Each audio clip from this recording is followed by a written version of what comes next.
बहिणाबाई चौधरी या ठिकाणी अनावरण करण्यात आलं। 1.5 वर्षापूर्वी कवयित्री बहिणाबाई चौधरी यांच्या या विद्यापीठामध्ये अर्धपुतळा व्हावा अशी मागणी या ठिकाणी जिल्हा नियोजन समितीमध्ये सगळ्या आमदार महोदयांनी केल्यामुळे त्यावेळी जिल्हा नियोजन समितीमध्ये आम्ही ती मागणी पूर्ण केली आणि आज सांगायला अभिमान वाटतो की आज कवयित्री बहिणाबाई चौधरी यांचा अर्धपुतळ्याचं अनावरण झालंय। त्याचप्रमाणे या ठिकाणी जो हॉल आपण बघतोय डॉक्टर अब्दुल कलाम साहेब महामहिम राष्ट्रपती यांच्या नावाने या हॉलचं सुद्धा या ठिकाणी उद्घाटन करण्यात आलेलं आहे। आणि मला तरी असं वाटतं की कवयित्री बहिणाबाईंनी देशाकरता राज्याकरता जी काव्य संग्रह या ठिकाणी केले आणि साध्या भाषेमध्ये सोप्या भाषेमध्ये अशिक्षित असलेली ही महिला त्यांनी जी आपल्याला ओळख करून दिली या देशाला भाषेची आणि या संस्कृतीला टिकवण्याकरताच्या सगळ्या गोष्टी त्या ओव्यांमध्ये त्यांनी सादर केल्या, त्याचा एक रास्त अभिमान आम्हाला आहे आणि त्याचीच प्रतिकृती म्हणून आज आम्ही ह्या पुतळ्याचं अनावरण केलं। खानदेशचा अभिमान आपण सर्वांनी भाषणामध्ये म्हटलं। अनेक आमदार जळगाव जिल्ह्यात आहेत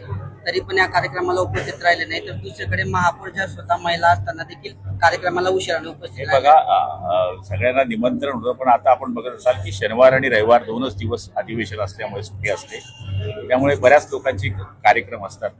पण तरी सुद्धा आम्ही या ठिकाणी उपस्थित राहिलो आणि याचा अर्थ असा नाहीये की कुणाला ते आले नाही म्हणून त्याबद्दल कुणाला अभिमान नाहीये।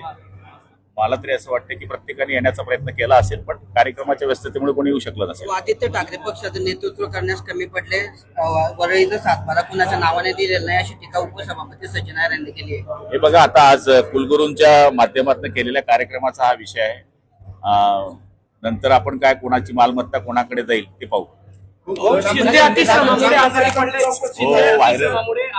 व्हायरल आहे, व्हायरल झालंय। रात्री 2-2 वाजेपर्यंत ते झोपत नाही। आता आम्ही त्यांना विनंती करणार आहे की तुम्ही रात्री 12 वाजता सगळे झोपलं पाहिजे।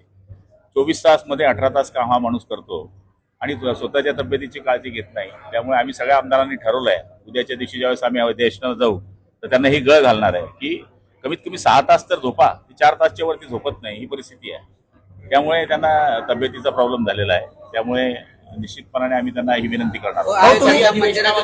उद्धव ठाकरे जे ते हनुमान चालीसा पठण करणार चांगली गोष्ट आहे ना बाबा, हनुमान सगळ्यांच्या मागे राहो। चलो